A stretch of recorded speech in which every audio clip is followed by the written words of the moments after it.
Bonjour. Eu falei, porque a mãe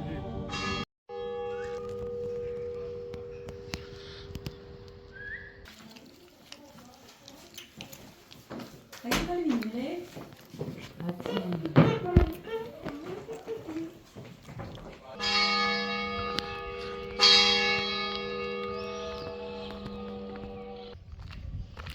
அமைப்பும் அழகுற அமைச்சிருக்குது. பழமையென்ற ஒரு அழகான பிரதிபலிப்பு. கூப்பி குடிக்க வேண்டாம்னு சொன்னாலும் என்னோட குவிக்க போகுது. ஆக அவர் குவிக்க மாட்டார். ஏன் சொல்லுவாங்க. வணக்கம் அன்பான உறவுகளே, எல்லோரும் சுகமாக இருக்கிறீங்களோ? இன்றைக்கு நான் வந்திருக்கிற ஒரு இடம் வந்து ஒரு ஒரு தேவாலயம் என்று சொல்ல வேணும். ஃப்ரான்ஸின் தெற்கு பகுதியில் துலிஸ் என்ற ஒரு பெரிய நகரம் இருக்கல்லோ, அந்த இடத்துல ப்ளசன் டு துஷ் என்ற ஒரு இடத்துல இருக்கிற ஒரு தேவாலயம் தான் சென்ட் பர்த்தலோமியூ என்று சொல்கிறது நினைக்கிறேன். இந்த தேவாலயத்தை பற்றிய வரலாறுகளையும் நாங்கள் ஏன் இங்கே வந்திருக்கிறோம் என்றதை பற்றியான இதுகளையும் பற்றிய காணொளி தான் இது. ஆனபடியால் நீங்கள் வழக்கம் போல் எனக்கு ஆதரவுகளை தந்து இந்த காணொளியை முதல் பார்க்குறதா இருந்தால் சப்ஸ்கிரைப் பண்ணி போட்டு பாருங்கள் தொடர்ச்சியாக காணொளிகளை போவோம்.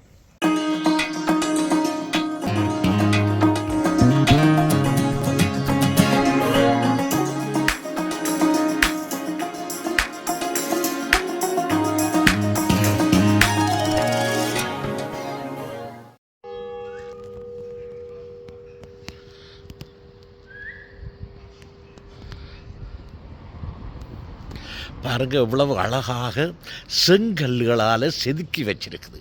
செங்கல் கட்டிடம் அழகான, ஆனால் மிகவும் வலிமையான ஒரு கட்டிடம் தான் இந்த கட்டிடம். இது ஒரு அந்த துலுசின்ற புறநகர் பகுதிகளில் இது ஒரு வித்தியாசமான அமைப்பை கொண்ட ஒரு சர்ச்.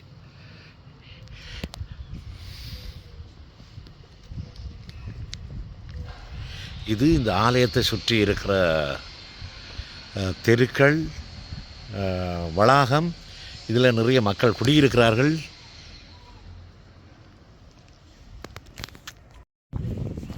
இது ஒரு அழகான அமைதியான கிராமப்புறம் என்று தான் சொல்ல வேணும்.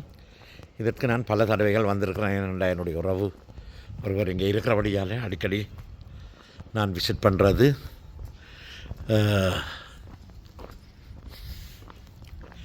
இது இந்த கோவிலை சுற்றி, தேவாலயத்தை சுற்றி இருக்கிற வீடுகளின் வீதிகளின் தோற்றம்.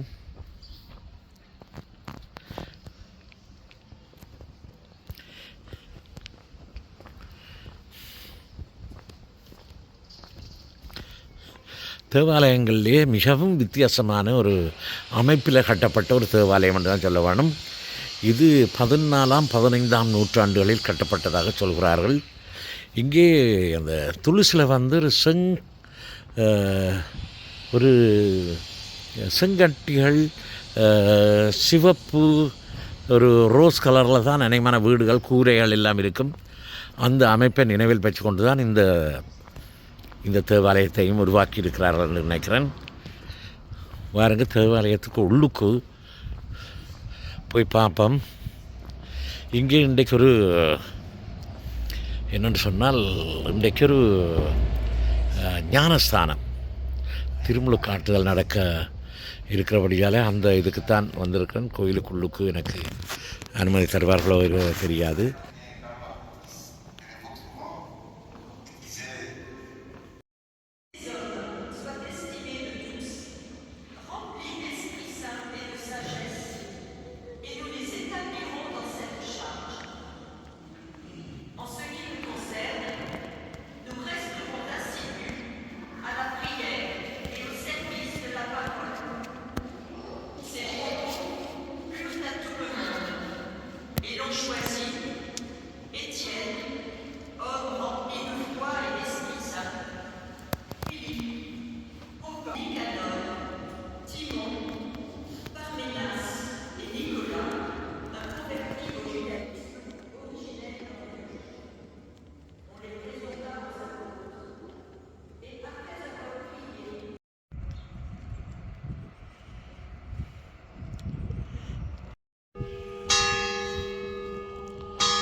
எல்லா அமைப்பும் அழகுற அமைச்சிருக்குது. பழமையென்ற ஒரு அழகான பிரதிபலிப்பு. பார்க்க நல்ல அழகாக சந்தோஷமாக இருக்கிறது. சில நேரங்களில் நீங்கள் பார்த்து கொண்டிருக்கிறவங்களுக்கும் பக்தி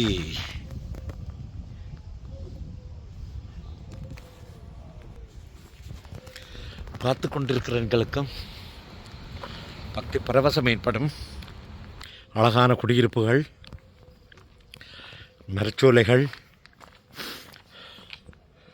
நல்ல பச்சை பசையில் என்ற மரங்கள், செங்கல் பதித்த இந்த தேவாலயத்தை சுற்றி காட்டுறத்தில் இந்த பக்தி கங்காலை அந்த அழகை ரசிக்கிறதுல எனக்கு நிறைய விருப்பம். உங்களுக்கும் இருக்கும். பாருங்க, இது சுற்றி வர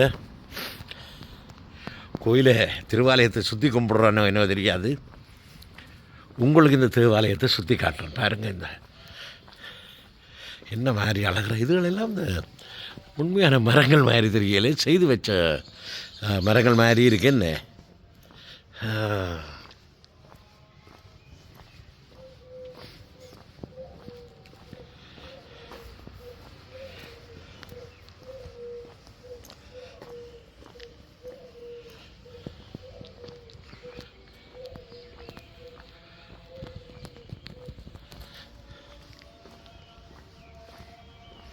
உள்ளுக்கு பூஜைகள் நடந்து கொண்டிருக்குது. நான் இந்த பூஜையை குழப்பக்கூடாதுன்ட்டு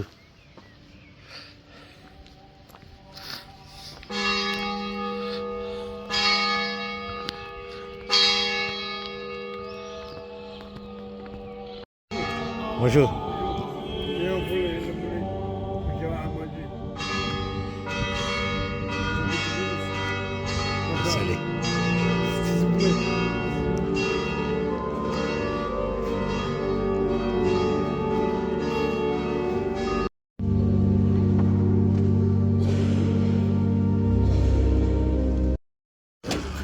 நான் ஒரு கூப்பி குடிக்கணும்னு சொல்லி இங்கே வந்து இந்த கிராமத்தில் உள்ள ஒரு ரெஸ்டாரண்ட்டில் கேட்டேன். 2 யூரோன்னு சொல்லிக்கினேன். இப்போ வந்துட்டு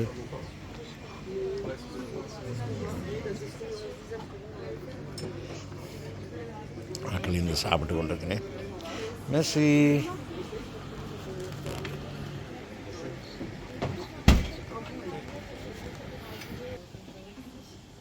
மெஸ்ஸி ஒவ்வா அப்போ கேட்டீங்களே அதையே கோப்பி குடிக்கிறீங்களேன்னு சொன்னீங்கள். இப்போ என்ன கோப்பி குடிக்கிற நீங்கள்? ரெண்டு கோப்பி குடிக்க வேண்டாம்னு சொன்னாலும் என்னோட குவிக்க போகுது. அவர் குவிக்க மாட்டார். ஏன் சொல்லு பார்ப்போம். அது வந்து எனக்கு ஒரு சின்ன பெர்மிஷனோடு தான் அந்த கோப்பி குடிக்கப்படான்னு சொன்னது. எப்பாலும் இருந்துட்டு உங்களுக்கு கோப்பி குடிக்க வேணுமென்று சொல்லி ஒரு விருப்பம் வந்தால், ஒரு தேவை ஏற்பட்டால், விருப்பம் இல்லை ஒரு தேவை ஏற்பட்டால் கோப்பியை குடியுங்க என்று சொல்லி அந்த பெர்மிஷனையும் ஆள் தந்திருக்கு. ஆனபடியால் அந்த பெர்மிஷனோட இந்த கோப்பியை குடிக்கிறேன்.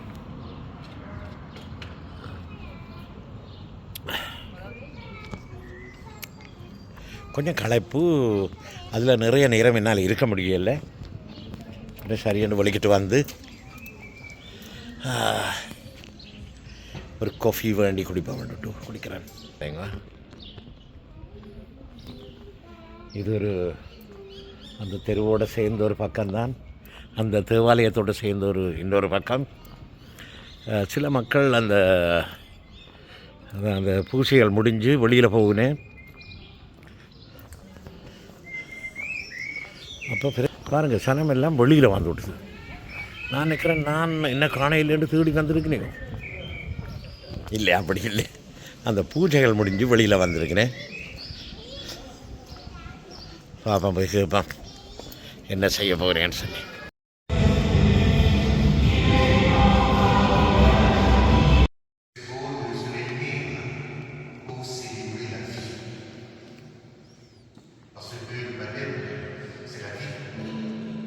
C'est la vie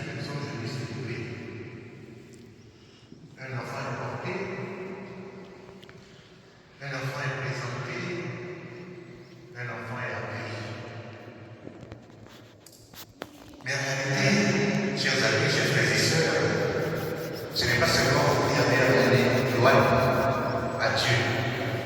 C'est Dieu lui-même qui appelle gloire. Peut-être notre présence ici, ce n'est pas pour venir la de la famille, bien sûr. Notre présence ici peut paraître rapide, mais il se passe quelque chose qui dépasse dans cette célébration de la terre. Et chaque fois que je Encore de grâce, écoute, pour qu'il vive selon l'esprit qu'il va recevoir, fidèle à la foi de son baptême. Ainsi, quand le Seigneur dit,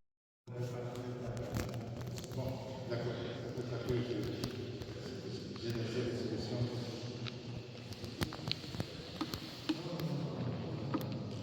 Alors, mais vous allez prendre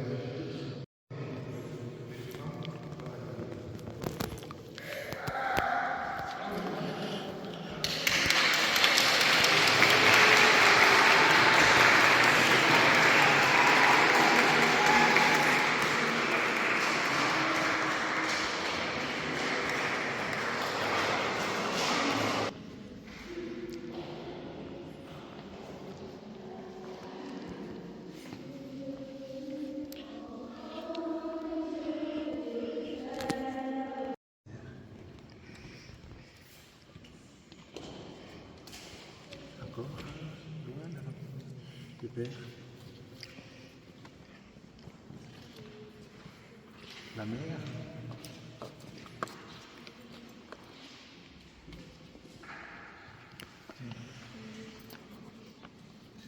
Le parrain.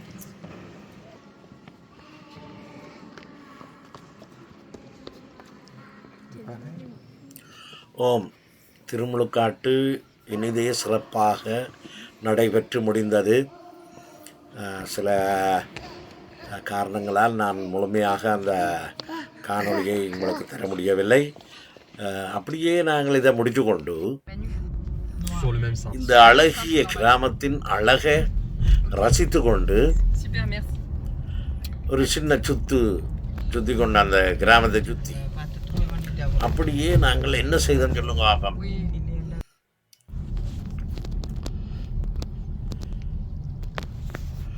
கிராமத்திற்கு சுற்றி பார்க்கணும் போல இருந்தது. நல்ல அழகாக சின்னஞ்சிறிய வீடுகள், பெரிய வீடுகள், பூந்தோட்டங்கள், நல்ல அமைப்புகளோடு கட்டி எழுப்பப்பட்ட அந்த அழகிய வீடுகளை ரசித்து பார்த்து கொண்டு அப்படியே எங்கண்ட உறவுகளின் வீட்டை போய் சேர்ந்தான். அந்த உறவுகளின் வீட்டை போய் சேர்ந்தால் எங்களுக்கு ஒரு பெரிய ஆச்சரியம் காத்திருந்தது. என்ன ஆச்சரியம் கேட்கல நீங்கள்? என்னென்று சொன்னால் பாருங்க, அவர்கள் எங்களுக்கு அந்த பிரான்ஸ் முறைப்படி நிறைய சாப்பாடுகள் எல்லாம் செய்து வந்து பெரிய பெரிய மேசையில் அழகாக அமைச்சு அடுக்கி வச்சிருக்கிறேன். இனி நாங்கள் வீட்டை வர வேணும், இங்கே பரிசுக்கு வர வேணும். அந்த அவசரத்தில் அதில் கொஞ்சம் சாப்பாடுகளை எடுத்து சாப்பிட்டுட்டு வலிக்கிடுவோம்னு சொன்னால் சாப்பாட்டின் சுவை இருக்குது. அது எங்களை கொஞ்சமாக சாப்பிட முடியலை. நான் அந்த சாப்பாட்டின் அழகில் முதல் ரசித்தேன். பேர்ந்து அந்த ருசிக்கு அடிமையானேன். அதனுடைய நல்ல வடிவாக ருசித்து சாப்பிட்டேன். அதோடு என்னோட வந்தவர்களும் எங்கள் குடும்பத்தில் உள்ளவர்களும் நல்லா ரசித்து சாப்பிட்டேன். சாப்பிட்டுட்டு என்ன செய்கிறோம், நாங்களே நீ திங்கக்கிழமை பள்ளிக்கூடம் இதுகள் வேலைகள் எல்லாம் இருக்குது, வீட்டை வர வேணும்னு சொல்லி அப்படியே வழிகட்டு அடகடண்டு 700 கிலோமீட்டர் ஓட வேணும் இங்கே வரிசைக்கு வாரதுக்கு. என்ன இல்லை வழிகட்டு எங்கே வாரம் பரிசை நோக்கி வந்து கொண்டிருக்கிறோம். அப்போ வேறு என்ன உறவுகளே, நாங்கள் வந்த அலுவலை முடித்து கொண்டு பரிசுக்கு புறப்பட்டு விட்டோம். திடீரென்று ஒரு பிரயாணம். நேற்றைய முதல் நாள் வலிக்கிட்டு நேற்று வந்து இன்றைக்கு இந்த விழாவை முடித்து கொண்டு நாங்கள் பரிசுக்கு திரும்பி போகிறோம். இனி அடுத்த காணொளி பரிசிலே ஒரு காணொளியோடு உங்களை சந்திக்கிறேன். இந்த காணொளி உங்களுக்கு பிடிச்சிருக்கும் நினைக்கிறேன். ஒரு பழமையான ஒரு தேவாலயத்தை உங்களுக்கு காணொளி எடுத்து காட்டியிருக்கிறேன். ஆனபடியால் நீங்கள் இந்த காணொளியை விரும்பி பார்த்தால் லைக் பண்ணி ஷேர் பண்ணுங்க. முதல் பார்க்குறதா இருந்தால் சப்ஸ்கிரைப் பண்ணி போட்டு பார்த்தால் எனக்கு என்னுடைய காணொளி எல்லாரையும் வந்து சேர்றதுக்கு ஒரு நல்ல ஒரு அடையாளமாக இருக்கும் என்று கூறிக்கொண்டு அடுத்த காணொளியில் உங்களை சந்திக்கிறேன். என்றும் அன்புடன் உங்கள் தமிழ்.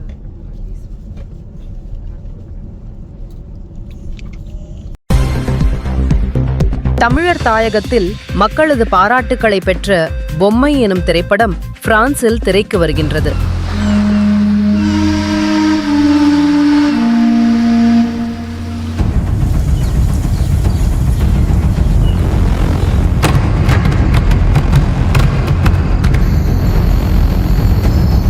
இலங்கை தமிழ் பழைய மாணவர் ஒன்றியம் பிரான்சினால் எதிர்வரும் மே 10ஆம் நாள் ஞாயிற்றுக்கிழமை 2 காட்சிகளாக திரையிடப்படுகின்றது.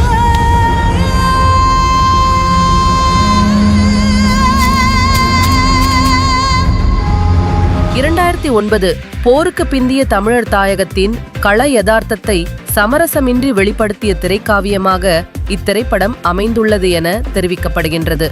ஒரு கலைப்படைப்பாக மட்டுமல்லாமல் நாம் கடந்து வந்த துயரங்களையும் நாம் இன்னும் கடக்க வேண்டிய தூரங்களையும் சிந்திக்க வைக்கும் ஓர் திரைப்படமாக இப்பொம்மை அமைந்துள்ளது என இலங்கை தமிழ் பழைய மாணவர் ஒன்றியம் பிரான்ஸ் தெரிவித்துள்ளது.